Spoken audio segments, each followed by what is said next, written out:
have a family member you no longer speak to. Maybe it is a parent, maybe a sibling. Maybe you have not talked to them in months or years, and every time someone asks about them, you feel a knot in your stomach. You are not alone. Research shows that nearly 1 in 4 American adults is estranged from at least one family member, and the numbers are rising. But here is what most people do not understand. This is not about being angry or holding a grudge.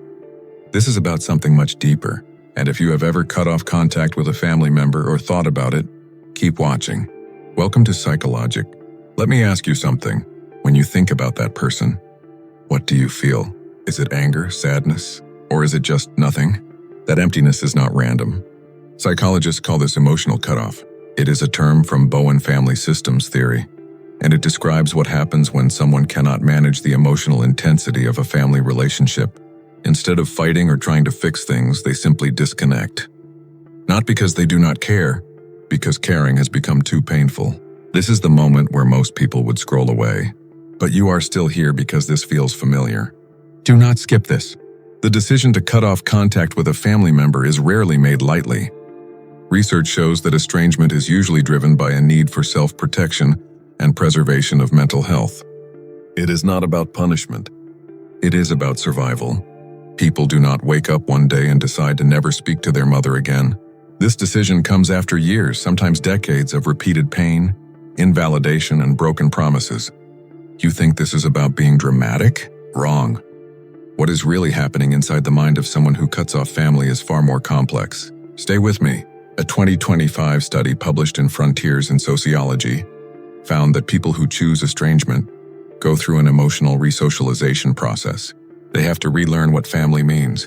They have to rebuild their understanding of love, loyalty, and belonging. And this process is emotionally nuanced.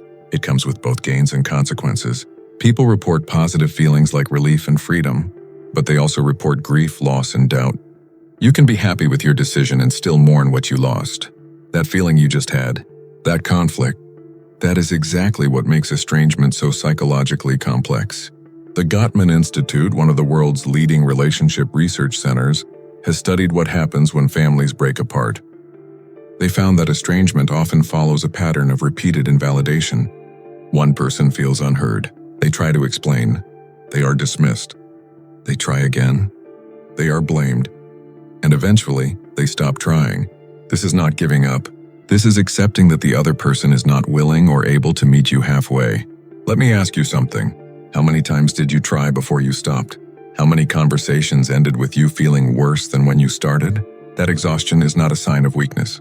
It is a sign that you have been carrying the weight of that relationship alone. Something just shifted inside you. That memory of trying and getting nowhere. That is exactly what I am talking about. Stay with me for 2 more minutes.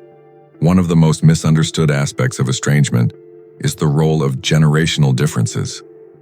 Older generations often see family as an unbreakable bond. They believe you stay no matter what. Younger generations, especially millennials and Gen Z, have a different framework.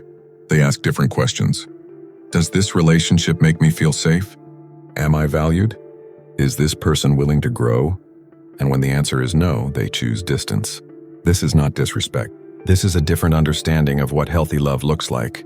You are probably wondering where all of this is going. I will tell you. It is going directly to something inside you that you have never fully seen. The research also shows that estrangement is not evenly distributed. LGBTQ+ individuals experience family estrangement at significantly higher rates than the general population. About half of LGBTQ+ adults report being estranged from their family of origin. Why? Because for many, their identity is the source of conflict.